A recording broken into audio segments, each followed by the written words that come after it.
Hello, I'm Derek Smalls, and you're watching, or listening, or both, to Rock Shop Live with Eric Broadbent. He's the Bent Broad.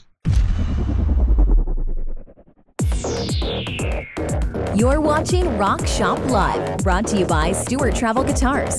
See the incredible stowaway travel guitar at stewartguitars.com. Microphones for Rock Shop Live are provided by Rode Microphones. Now, for Music Gear Network, here's your host, guitarist Eric Broadbent. Hey everyone, welcome back to another edition of The Rock Shop. We're joined today by a longtime friend, one of the busiest guitar and bass techs in the business and stage managers. Like I said, a longtime friend. We've been looking forward to doing this for forever, pretty much. Jeremy Hoogie Donais. How you doing, buddy? Good, man. How you doing? I'm doing good. I'm glad. I'm doing better now that we finally got this damn thing to work. It's crazy. You know, me and you have known each other and have our paths crossed so many times over the years, and we practically live next door to each other. And how little we get to interact because of my job and your job, just insane. It's nice to get to do this with you. The place is the only time we'd ever see each other. It's so funny because I have, you know, we share a lot of friends in the music business, and they'll say, well, how do you know Hoogie? Well, like, he lives practically in my backyard. I live practically in his backyard. And we either meet up at a music store like once every 3 years, or maybe a concert that you're working at. And even then it's few and far between because I don't go to a lot of concerts, but it's so cool when people like know that we know each other. Very small world. Yeah, it's awesome. But this industry, definitely. Oh, I know, right? So someone like yourself, you know, and I've had some of your friends on the show before too, like Drew Foppy there. I mean, he's a busy tech and a very well-respected tech, but you guys are kind of the unsung heroes of a lot of these things. Like, people see, you know, the musicians on stage doing their craft and killing it every single night, but it's people like yourselves that, you know, keeping their instruments in top performance shape. It's like the world's best auto mechanic keeping the Formula One cars, you know, in line, right? A pit crew, right? But someone like yourself that's that busy, like busy, and all of a sudden now, boom, it's like the brakes are on and we're at a standstill. It must be a different world for you. But yeah, man, it's completely, you know, foreign. It's not really at a standstill. It's just everything has changed in my world. You know, I have children like yourself, and it's, you know, day to day with them and day to day with, you know, we have a busy household of 6 people in our house. So it's nonstop, but it's weird to the fact that, you know, not knowing when we're going to get to do a show again. The fact, you know, last time I did a show was hard to believe, it was in London, England at the O2 there with Shinedown in Alter Bridge, December 21st. So wow, that's a long time, you know, for me to not have been working or on the road. I think this is the longest in 22 years of touring I've had off. Exactly. Well, we were talking in late fall, early winter last year. We were saying, and even at the start of 2020 here, you were saying, you know, let's get together and do a show. And you said we had to do it before March or whatever because I'll be picking up, I'll be back on the road and then back to the craziness. So now everyone's got some time on their hands. But I guess if you look at it this way too, like every cloud has a silver lining. And, you know, the fact that you're at home, and we'll talk in a little bit about how you're adapting to that, you know, different ways for income and things like that. But being a family man, that's got to have some benefits as well, having a little bit more time with the kids. It's great because the kids are really, really young, you know.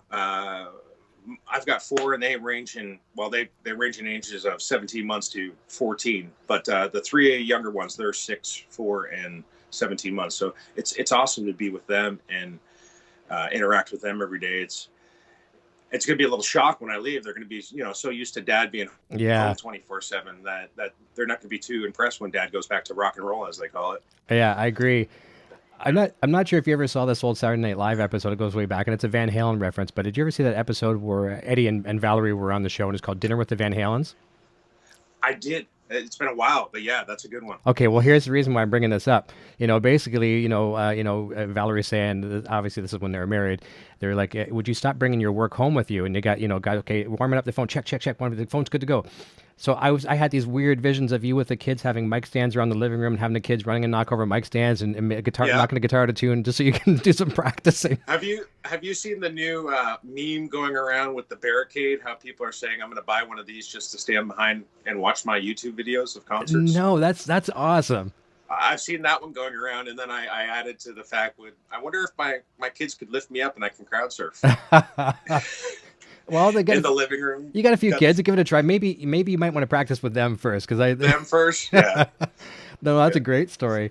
Well, Yeah. I mean, you've been teching with some of the greatest names in the business, and we're going to go over. I know you're not going to be able to name them all because it's like having me when I build websites for a living. People say, "Well, tell me all the websites you've done." I'm like, I'll give them a name of 6, and I've done hundreds, and I'm like, I forget, right? And you've worked with so many, but how did you get into the business? Share the whole story about, young Hoogie getting into the business and. And it sort of it was an accident, I guess you would say.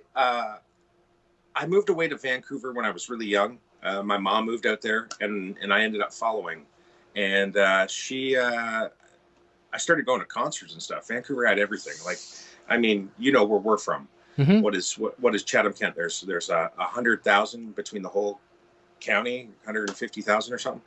So Vancouver, it was like every other day there was an amazing show. I got to see, STP on the Vaseline tour, a lot of like big bands like, Pantera with White Zombie, stuff like that. Just started going to concerts nonstop when I was 15, 16.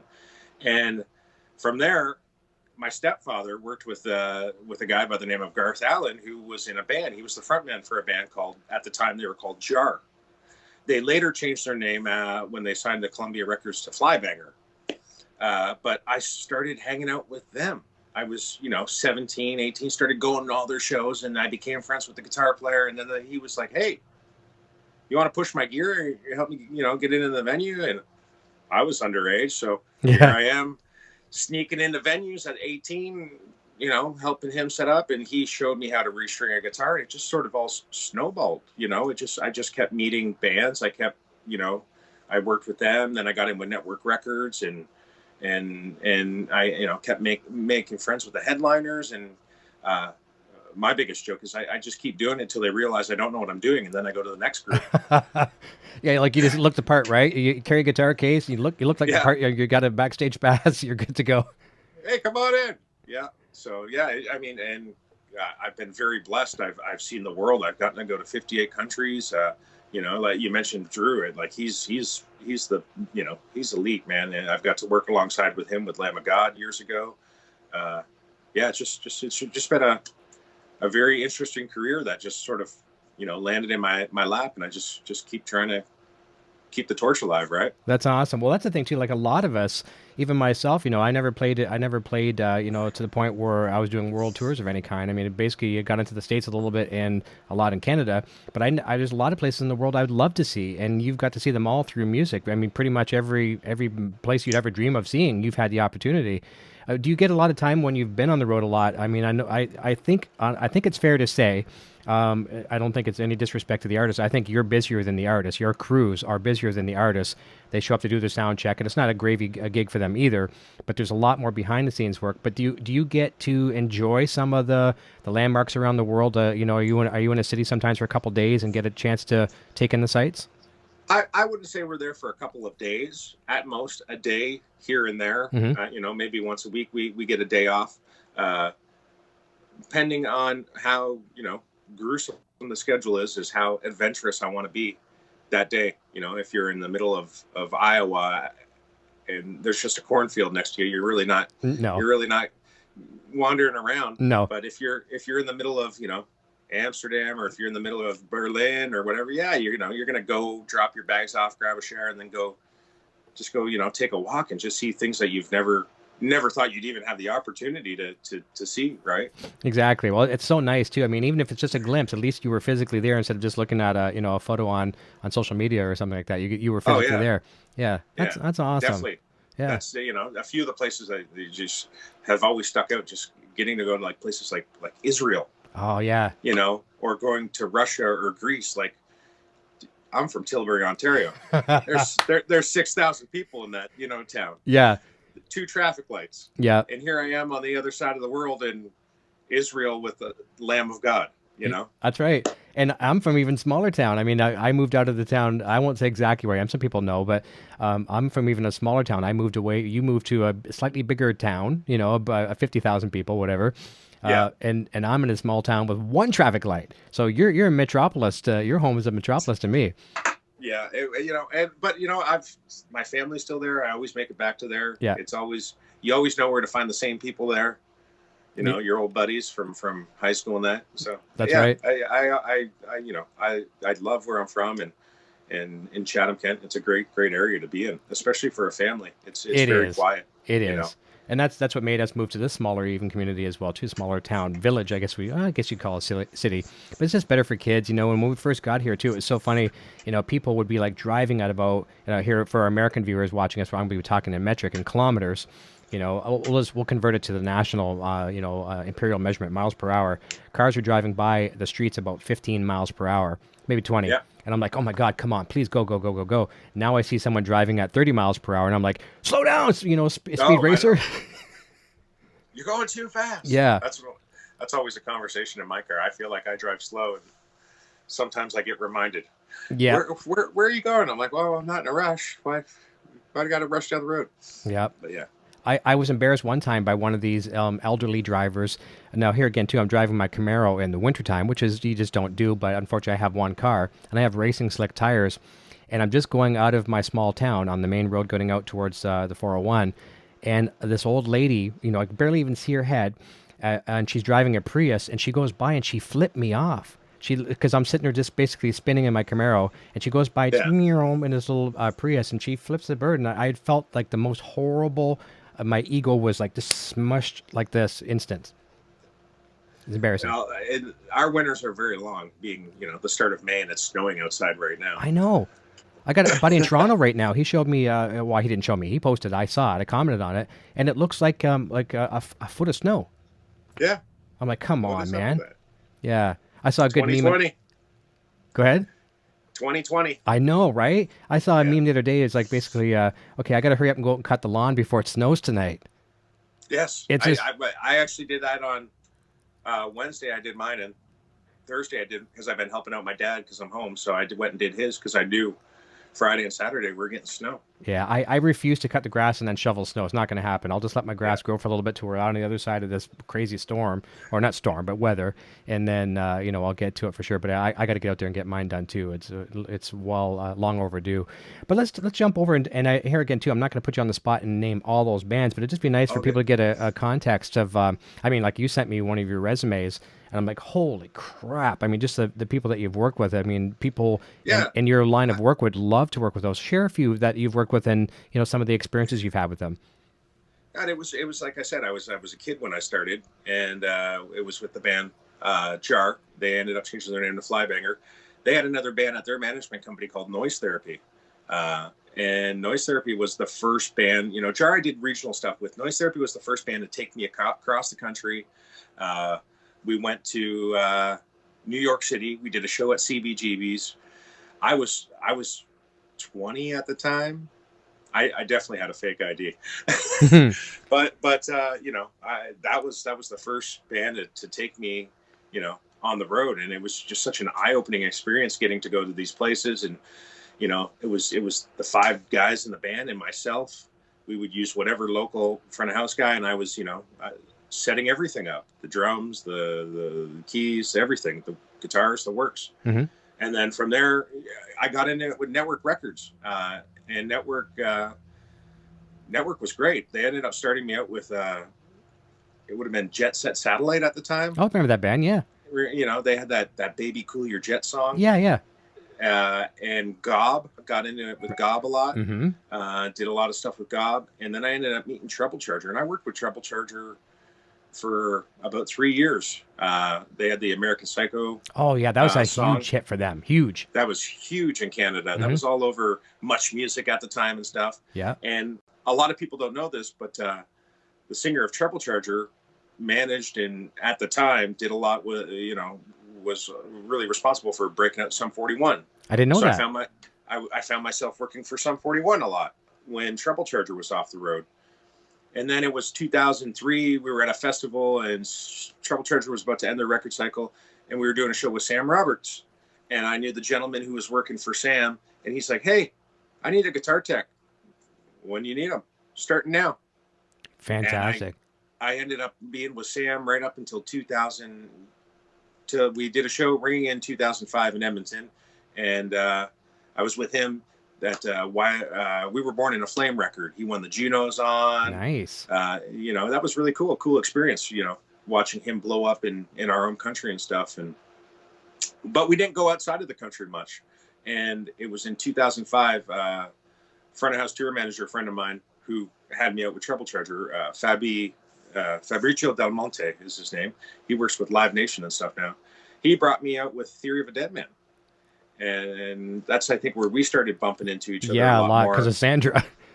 Yeah, because she was a big Theory fan. Yeah. And Theory, I worked with Theory from 2005 until I think it was about spring of 2006. And Theory was that band that got me into the States.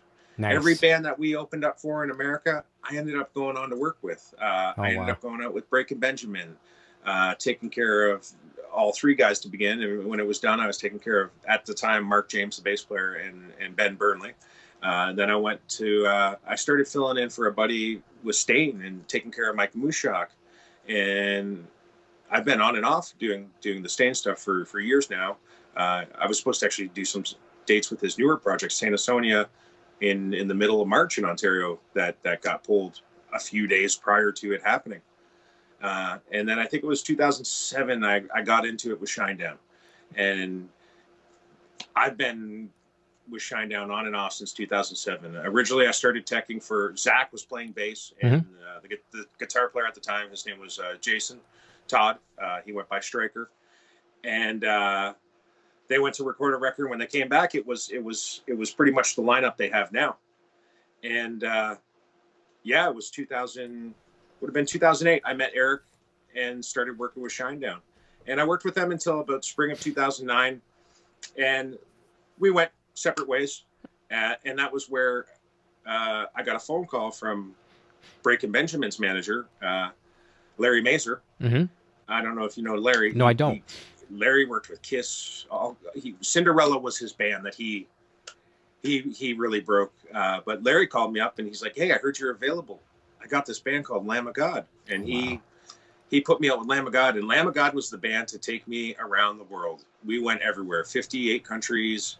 You know, we did some shows with Drew. We did a lot of touring to places I would have never thought, and nonstop. We would tour Asia for a month, and it would be show, fly, and that would be my month. Lamb of God was a band that I started touring with in, would have been fall of 2009.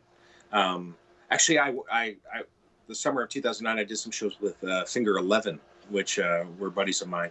And they took me to Afghanistan to do a show in September of 2009. We went and did a show for the troops. And I flew straight back to Ottawa. We flew on the Prime Minister's plane. Wow. Which was cool. There and back. Flew back to Ottawa, got on a plane first thing in the morning and flew to Nashville, where I never met the guys before. Bridgestone Arena, opening up for Lamb of God was opening up for Metallica. Okay. And we kicked off the Metallica tour, and I did that for the fall, winter for a while, and they kept me on. I was with them until 2014, and then I've been back with Shinedown since. That's been a great career just with Shinedown alone. It's been a nice kind of, I call it kind of like a home for you in a way. It really is, man. Especially over the last couple of years, and something I've never done in my life is studio stuff. I've always been a live tech. Mm-hmm. And it was really cool because Eric Bass, who, if you don't know Eric is the bass player for Shinedown. Mm-hmm. Not only is he a bass player, but he is a monster of monsters. He produced the last record. He mixed the last record. He co-engineered and engineered most of the last record. He's a lot of all the writing before, he's insane. And I was his live tech, and towards the end of it was Threat to Survival. He's like, "Hey, what do you think about coming to my studio?" He lives in Charleston, and setting up my guitars for a few weeks. Yeah, dude, I'd love to. The record's ending, a couple more weeks of work, and then it was a week before probably the end of the tour. He's like, "Man, I got to find somebody who could, sort of be like a PA." Because it's his studio. He didn't have anybody, to do things while they focus on the music. And I'm like, "What? You need somebody to go get coffee, run errands, coffee, whatever, dude? I could set up guitars and do that." And he's like, "You You don't mind? I'm like, It's go work. find another job, or, you know, keep helping you. And I got there and I just fell into it. And when I got there, my room was booked for a month, and my better half, Beth, she drove with me from Chatham. We actually drove to Charleston. Wow. We made a pit stop in Nashville, and we picked up a bunch of gear on the way, drove the Flex down there, and loaded it up with the band's gear, got to Nashville, and I was like, well, honey, it looks like I'm here for a month. So we started at it. We're doing whatever. The end of the first month's coming up in like a couple days. So I'm like, so guys, you know, thanks for having me. It was great. And they're like, well, no, what do you mean? And it was September. So it was the end of September was coming. Well, you know, my room is only till this. So I just assumed, you know, oh no, we're just starting to dig into the guitars. We haven't even got into it. You're going to stay. And we had a corporate show in November. So you're going to stay until we go do that corporate show. I'm like, okay. So I call up the family. Hi guys. Dad's not coming home for another month. Oh no. And I ended up staying there till we went and did this corporate show. Right before the corporate show, I begged them. They let me go home so I could go hang out with the kids for Halloween. And then I did the corporate show. And then the plan was to fly back to Charleston, get in my car, and drive home. Well, right before we go to do all this Halloween stuff and that, they're like, hey, you're going to stay till the end of the record. Oh boy. Okay. So I was out that way till the middle of December pretty much. And whatever needed to be done, I would do it for the guys, you know, on top of setting up all the instruments, working on amps. Can you fix this? Can you help that? Whatever. I mean, it was such a cool and rewarding experience to be that fly on the wall and watch them create what everybody hears. And, you know, it's cool to sit back now and listen to those songs and be like, you hear something and you don't know it, but I remember everything we went through just to get that little sound, yeah, or this, or, you know, Eric getting frustrated because this was, you know, and, you know, there was days too where Eric was alone, and I'm not a Pro Tools guy. I'm not a recorder. And, you know, I remember when he was recording one of the songs at the end special, he was doing piano stuff, and I had like an office, and it was in a loft upstairs above the control room. I come down here, and I get down there. He goes, you ever work Pro Tools? I'm like, no. And he showed me a couple things. You're going to hit this and this to record. When I'm done recording, you're going to hit this. You're going to drag it here. So next thing you know, he's like, I'm helping him. I'm doing this in the control room, recording things and pulling them down. And it's just such a cool and rewarding experience getting to do that for 3.5 months, you know. Some life skills that you picked up, right? Seriously, you know, yeah, I would get to the studio. I'd get to the studio about an hour and a half before they would. I'd get the lights on, turn the place on, you know, tidy it up a little bit. On my way to the studio, I'd pick up some, you know, snacks for the day, and they'd come in, and we just create. I'd do whatever, and then I'd remind them, okay, guys, let's get dinner, and we'd order something, and we'd be at the studio till, you know, 9, 10 at night. I would bounce, and another gentleman, Eric Bass, his right-hand man at home, his name's Eric Rickard. Eric Rickard would come in at night, and he'd clean up the files and work on all the, you know, do all the stuff that he couldn't do while we were there. And it was a pretty cool, well-oiled machine there for a few months, and it was neat to see how all that went down. Yeah. You know? Well, what you've just described too is like a lot of people would pay a handsome tuition to go to some, you know, engineering type of, you know, music biz 101, right? I mean, there's so much going on behind the scenes, like the business. I mean, there are needs for personal assistance doing this. You've done that. You've done the teching. You've done studio work. I mean, there's production. You know, it's just so much that, you know, you've picked up while being on the payroll. You know, that's a great experience. If you're getting into this business and you think you're just going to do that one job, no, rethink it. Because you're not just going to be the guitar tech. You're going to be the guitar tech, the bartender, the therapist, can you help me do this? You know, like accounts receivable, all that. The friend, hey, you know, like there's so many different hats. And if you can manage to wear all these hats, well, you know, being likable and friends and dealing with their companies and that, you could, you know, make yourself a career into that. And a lot of it is, as you know, is networking and keeping your face out there, and you know, shaking those babies and kissing those hands type thing. Like, agreed. Yeah, and that's what I've told people as well too, especially working with, and this is going to be a great segue as well too, because we're going to go into your business in a moment as well too. But artist relations, a lot of people, they'll work with an artist relations rep somewhere, and if they burn a bridge with them, I mean, people bounce from company to company. They get a better offer. Guys working for XYZ company over here, he gets a raise to go work at the other company. You just pissed him off over here. Now he's over there. Same thing in the music business. You get an opening band, or maybe it's a tech. Maybe it's a tech for one of the bands, and he or she is just a complete, jerk to the bands. That name gets out there right away. Next time you're going to go try to get another gig. Oh, we're working with this person again. So that's where I really admire people like yourself and Drew, who, the first time I met Drew, when he was working with Pumpkins, he was dressed in a suit that I could never even afford, and working in a suit. And I was like, holy crap, just the work ethic. And I know the same as well with you too. I know you don't wear suits for the most part, but your work ethic, that lands you those next gigs. And then, you pick up a phone. I need a guy. Who do you recommend? Oh, we got Hoogie over here. Let's grab him. We'll see if he's free, and so on and so forth. Yeah. Really, that's how you build your career, right? Yeah. One of the dudes who taught me a lot of this networking and a lot of, this is what you need to do, and let's go to NAMM, is somebody who you just had on your show recently, Mr. Brent Fitz. Oh, isn't he great? I love that guy, man. Him and I got hired in with Theory of a Dead Man at the same time. Mm-hmm. I was guitar teching, he was playing drums, and being the new guys, we gravitated and became really good friends, and over the years, and we had a lot of things that lined up our like this. This guy, this guy. How did we not know each other after, So I remember it was going into 2006. He's like, "You've never been to NAMM. You're coming with me." Nice. And he was the one who made me go to NAMM. It was 2005. I was dealing with SIT a lot.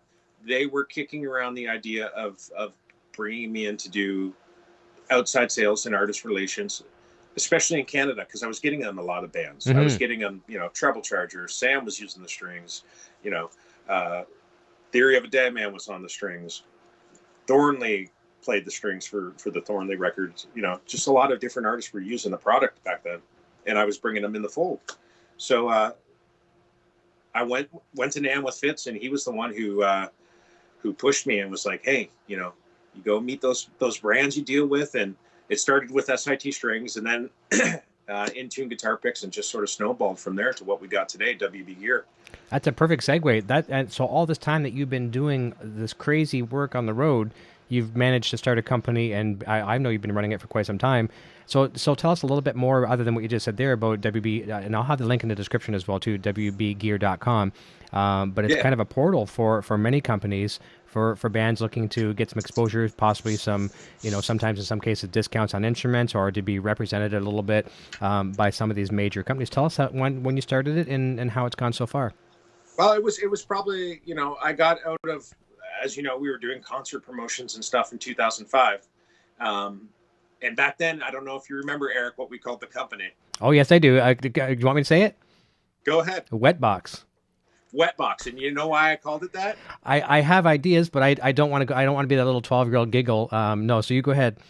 So we were promoting concerts in Chatham, Ontario. We were doing Theory of a Dead Man, Hetley and stuff. And the reason why I called it that, because I thought it was funny, because you're buying radio ads. Yeah. And at the time it was The Rock. And they're like, well, who's presenting the show? And it just came out. Yeah. So we thought it was hilarious that we're presenting the show, and The Rock and any radio stations that we give tickets to have to say Wetbox Entertainment presents. Oh, force them to say it. We forced them to say it. Yeah. So that's how it started. We had you guys on with Finding Core on some shows. Yeah. That's how it started, was Wetbox Entertainment. And at the time it was me and at the time another gentleman by the name of Gary Gnu. Yeah, remember Gary?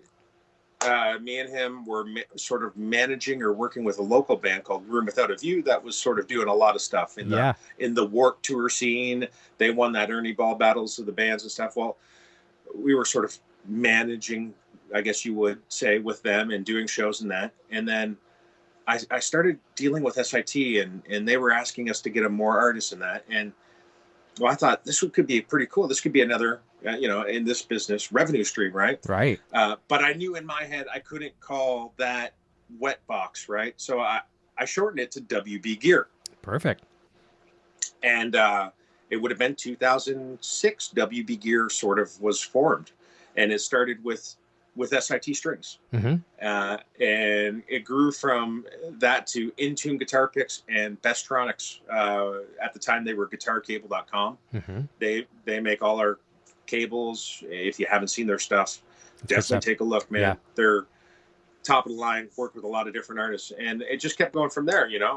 Brands that I worked with that weren't already, I guess, swallowed up by the monsters, like the Diodarios or the Ernie Ball, those forces.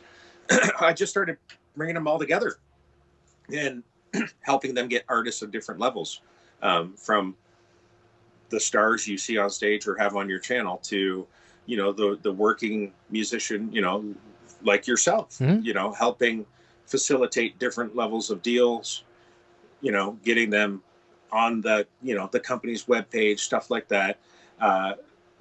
I've grown it to 11 brands now. We just actually released our newest brand. We just started working with Barefoot Buttons. Oh yeah, I know those guys really good. They sent us some customized ones for Helix and stuff like that. They're great guys. Yeah. So that's the newest company that we're now helping, bring product awareness and build up their artist roster is Barefoot Buttons. But I'll give you the list. SIT Strings is our string.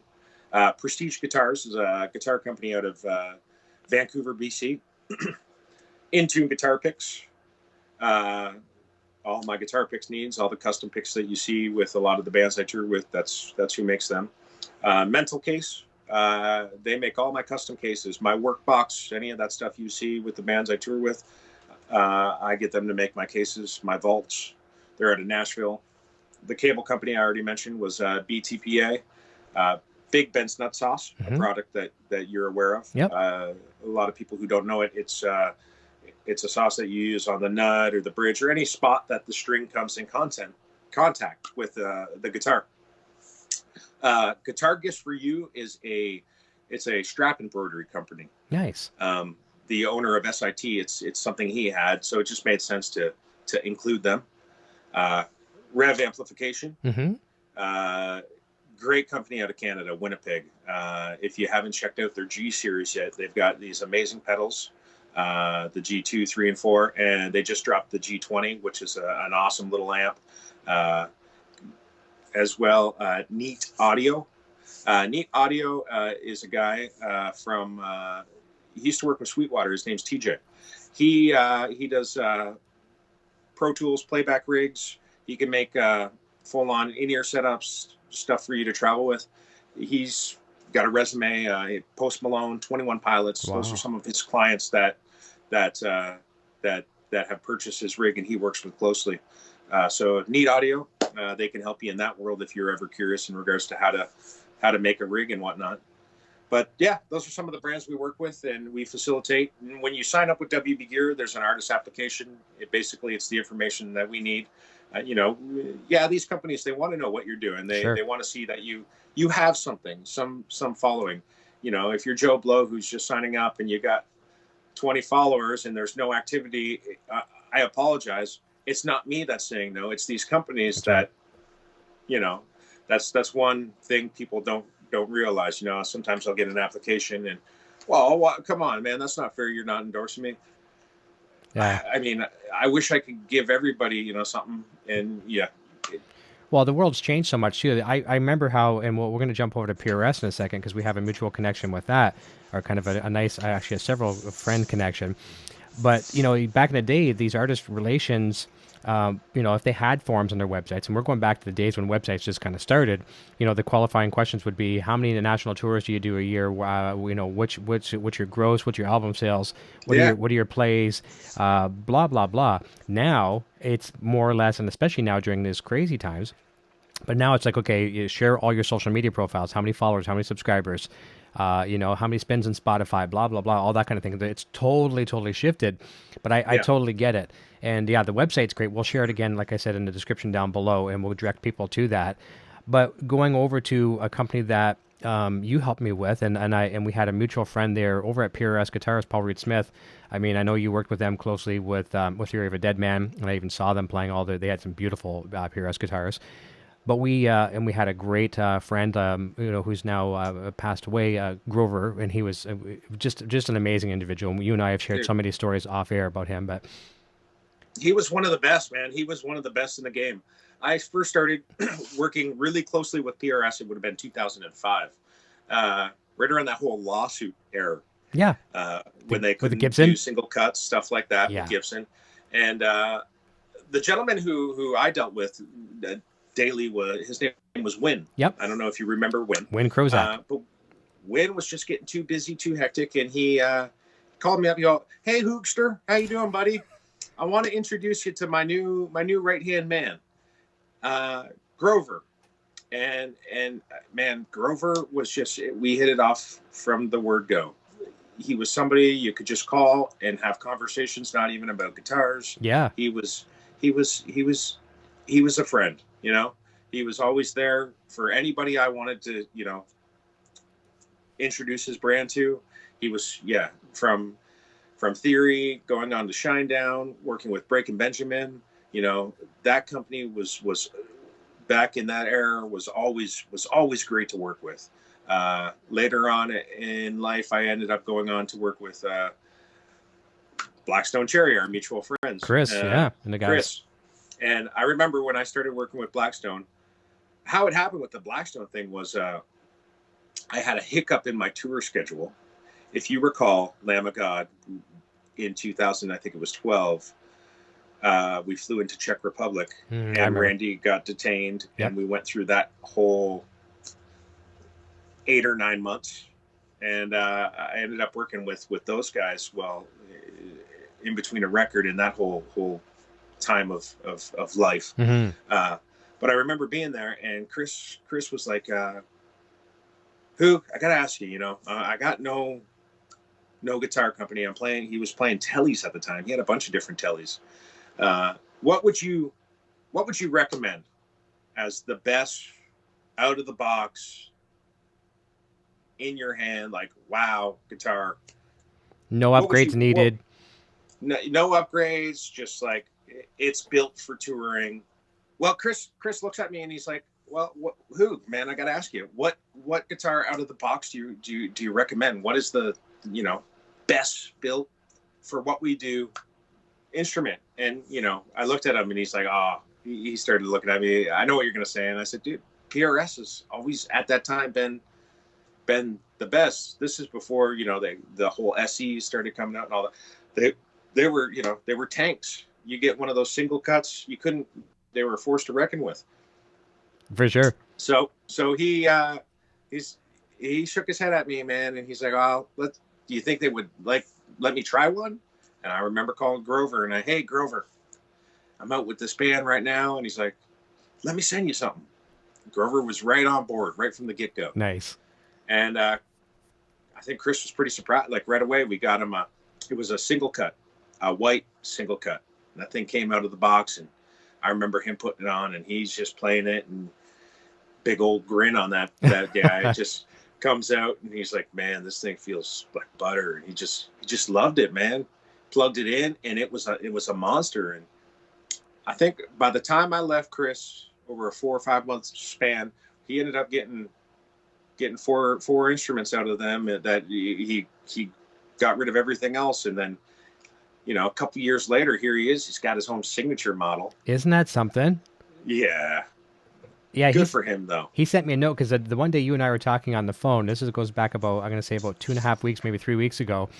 He was messaging me at the same time on Facebook, and so I was telling him what you're saying, and he was, telling you what he was saying, and he said on that guitar, I just made a note because I didn't want to forget about this. He, I guess he put a picture of his wife on him and his wife together on the back of the guitar. So he probably looks over the guitar, and when he's away from his wife, I know sometimes probably she'd tour with them, but when she wasn't there, he could still have a little quick look, right? Yeah, those guys were they're very family orientated, and they've all been with their better half since high school, most of them, and he had a photo of her on the back, and yeah, man, such a good player, and just so glad to see that relationship that I brought them together, and it ended up working out after all these years, man. I agree. Well, I got to thank people like yourself, and I got to thank Sandra, my better half here, who you know, for getting to make some friends in this business.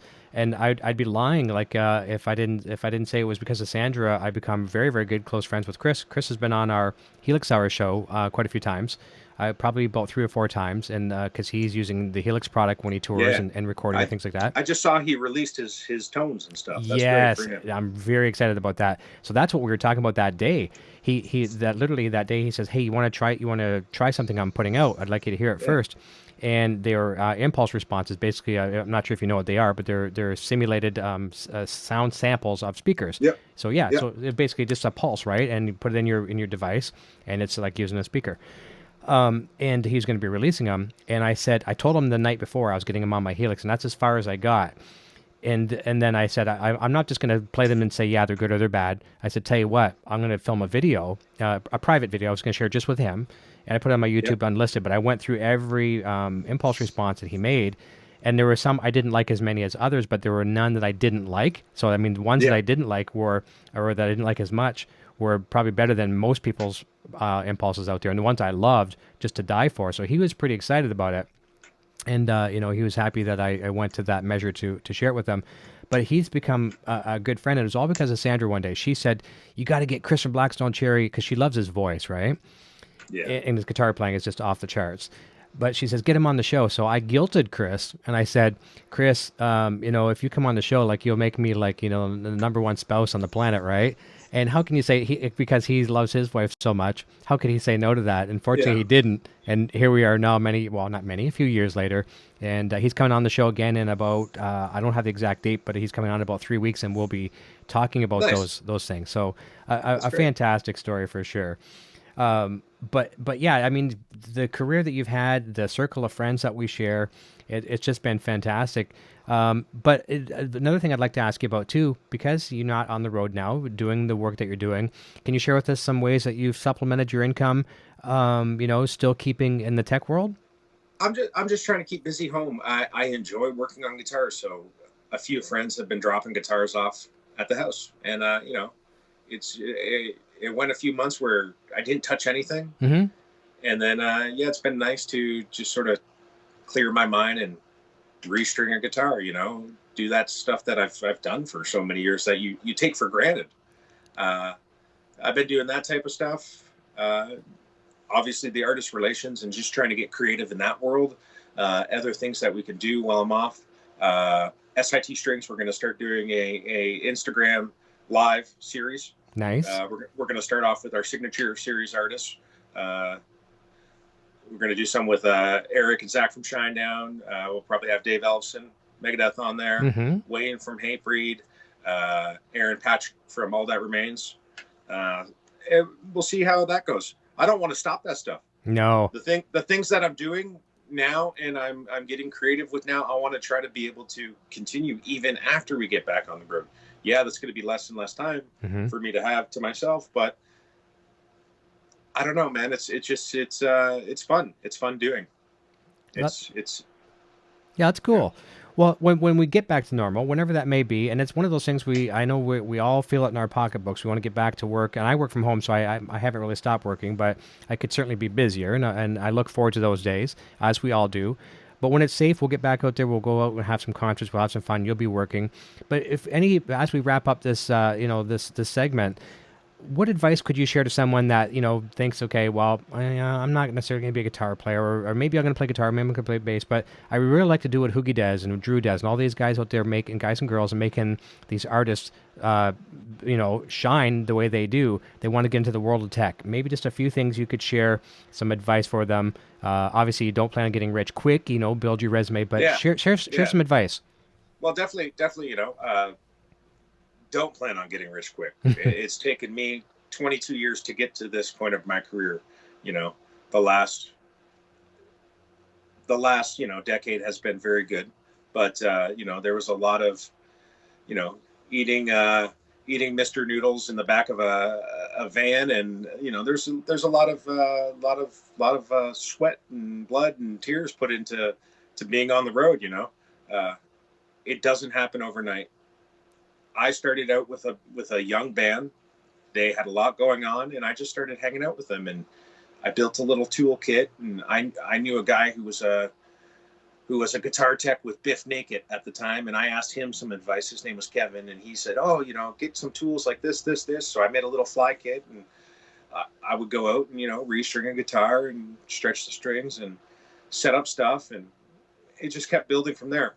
And not only, like we said earlier, not only a lot of it is the job aspect, but it's the hang aspect and being sociable and getting to know other people on the road. And you're not just going to do your job and then going back to your house at the end of the night. You're going to do your job, then you're getting on a bus with those 12 other people in the crew to drive to the next city, to do the job at the next city. You're doing that 5 days a week, sometimes 6. It's nonstop.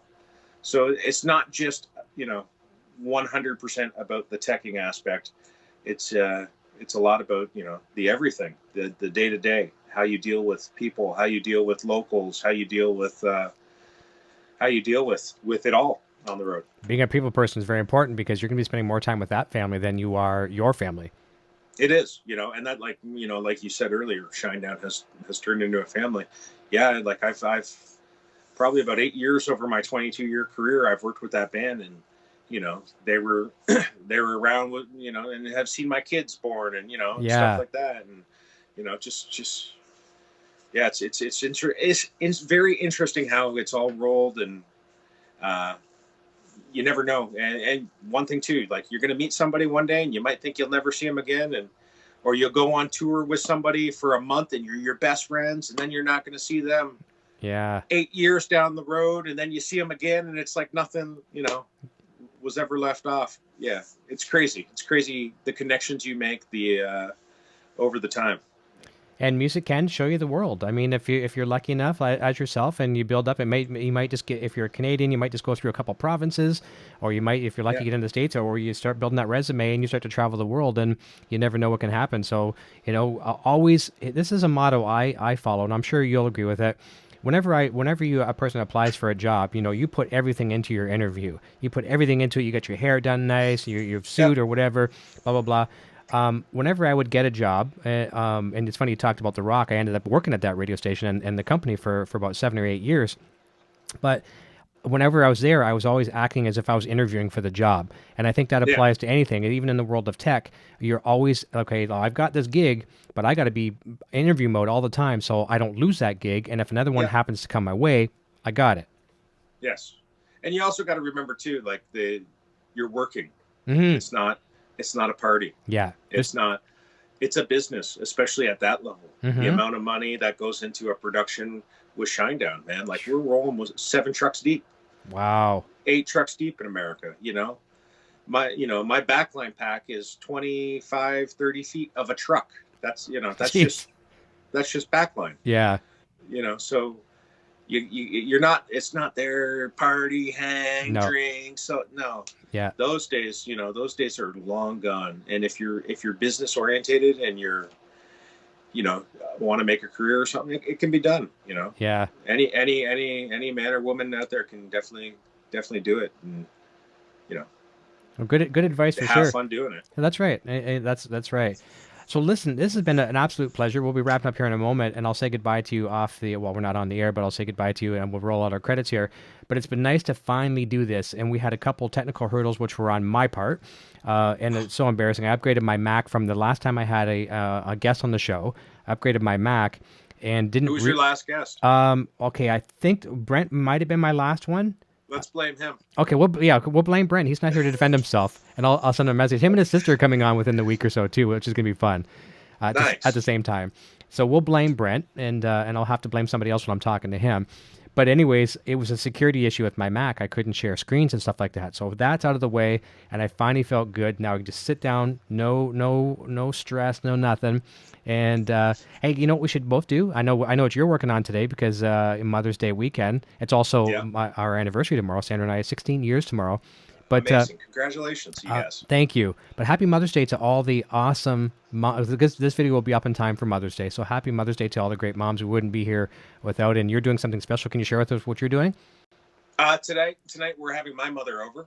We're gonna do a little. I'm actually slow cooking some ribs right now. We're gonna have dinner with her tonight, and then tomorrow we're gonna have Mother's Day for my amazing better half, Beth. She's a trooper, man. I leave for months at a time, and she's here with 4 kids and as well juggling a career. She's a Remax agent, so wow, in Chatham, Kent. So yeah, couldn't do it. Couldn't run this household without her.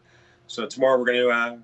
I'm gonna actually doing ribs tonight. We're gonna do a little brisket tomorrow, smoking some nice meat and having a just enjoying our house and trying to stay warm in the snow.